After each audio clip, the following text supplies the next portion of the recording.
저 넓은 바다에는 아직 우리가 밝히지 못한 비밀이 많습니다. 오늘은 인류 역사상 가장 유명한 그리고 지금까지도 풀리지 않은 희대의 선박 미스터리 사건을 소개해드리겠습니다. 1872년 대서양 한가운데서 발견된 한 척의 배. 그 배에는 식량도 물도 개인 물품도 그대로 남아있었지만 정작 사람은 한 명도 없었습니다. 바로 세계 역사상 가장 유명한 선박 미스터리 사건 메리 셀러스트 호 이야기입니다. 이 사건은 단순히 기묘한 이야기여서 유명한 게 아닙니다.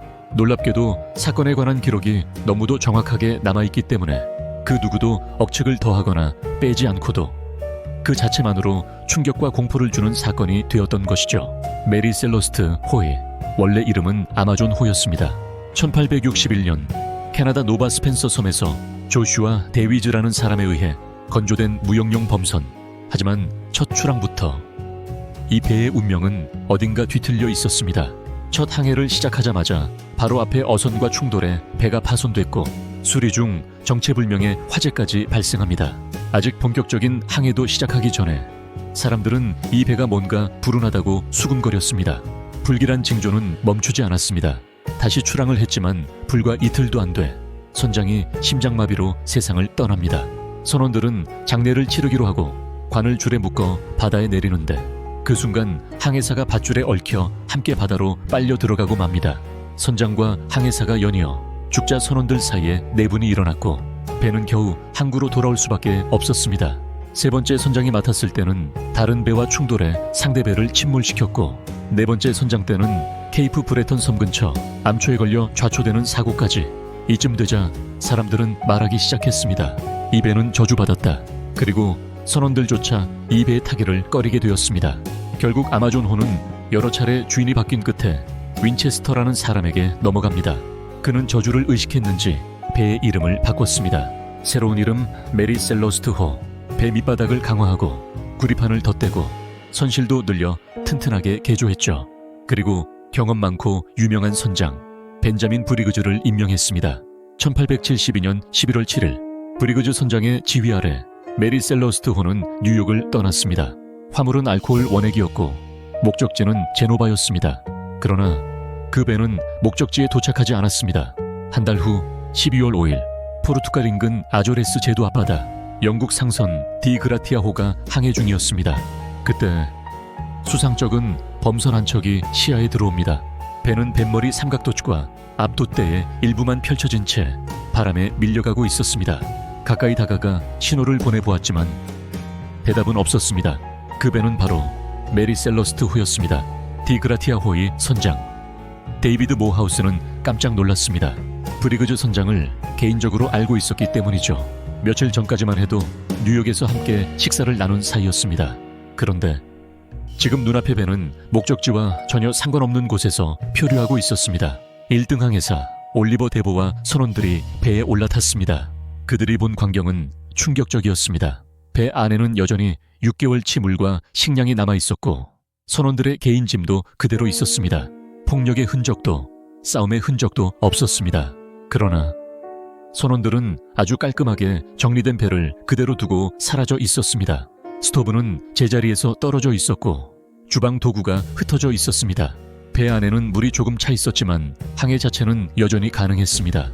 항해 도구들은 사라지거나 부서져 있었고 항해 일지는 11월 25일까지만 기록되어 있었습니다. 구명 정도 사라져 있었습니다.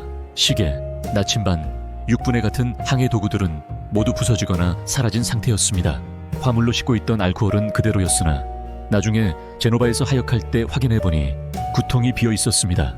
즉 11월 25일 이후 열흘이 넘는 시간 동안 메리 셀러스트 호는 아무도 없는 채 유령처럼 바다를 떠다니고 있었던 것입니다.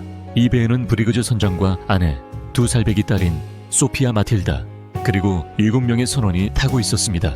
하지만 그들 모두 흔적도 없이 사라져버렸습니다. 디그라티아호는 메리 셀러스트 호를 예인해 지브롤터로 갔습니다. 그러나 영국 당국은 즉시 배를 억류하고 조사에 들어갔습니다. 처음에는 보험 사기라는 의심이 나왔습니다. 하지만 그럴 경우 얻을 수 있는 이득은 크지 않았습니다. 무엇보다 사라진 사람들의 행방이 전혀 설명되지 않았습니다. 선원 반란 가능성도 제기됐지만 배 안은 지나치게 정돈돼 있었고 혈흔은 극히 미미했습니다. 몇 달에 걸친 조사 끝에 내린 결론은 단 하나. 불명. 도저히 알 수 없음이었습니다. 그 후 메리 셀러스트 호는 여전히 불운을 이어갔습니다. 선주가 수차례 바뀌었지만 사고가 끊이지 않았습니다. 마지막 선장 파커는 결국 이 배를 보험 사기의 도구로 쓰려 했습니다. 배를 일부러 암초에 몰아넣고 불을 질렀습니다. 하지만 이 배는 쉽게 침몰하지 않았습니다. 기묘하게도 애매하게 파손된 채 물 위에 둥둥 떠 있었고 불을 질러도 꿋꿋이 버텼습니다. 결국 파커 선장은 체포됐지만 재판을 받기도 전에 의문의 죽음을 맞이했습니다. 이후 메리 셀러스트 호는 방치되다 1923년 대양 한가운데 버려졌습니다. 그렇다면 선원들과 가족들은 왜 사라진 걸까요? 선장의 딸이 돌고래를 구경하다 외곽 갑판이 무너져 모두 추락했다는 설, 붉은 오크 드럼통에서 스며나온 알코올 증기가 폭발해 급히 탈출했다는 설, 돌풍으로 인해 구명정을 매달 기회도 없이 떠내려갔다는 설, 심지어 해적 곰팡이로 인한 환각, 외계인 납치설까지 수많은 가설이 등장했습니다. 그 이후 북중미의 무인도에서는 한 해골이 발견되었는데 옷에 꽂힌 이름표에는 벤자민 브리그즈라는 글자가 적혀 있었다는 이야기도 있었습니다. 하지만 진실은 확인되지 않았습니다. 150년이 지난 지금도 메리 셀러스트 호의 진실은 밝혀지지 않았습니다. 사람들은 여전히 묻습니다. 그들은 어디로 사라진 것일까? 저주받은 바 메리 셀러스트 호, 대양 깊은 곳 어딘가 아직도 그 비밀은 잠들어 있는지도 모릅니다. 혹시 바다를 항해하실 일이 있으면 실제로 마주칠지도 모릅니다. 메리 셀러스트 호를요. 구독과 좋아요는 썰수의 영상 제작에 큰 힘이 됩니다. 감사합니다.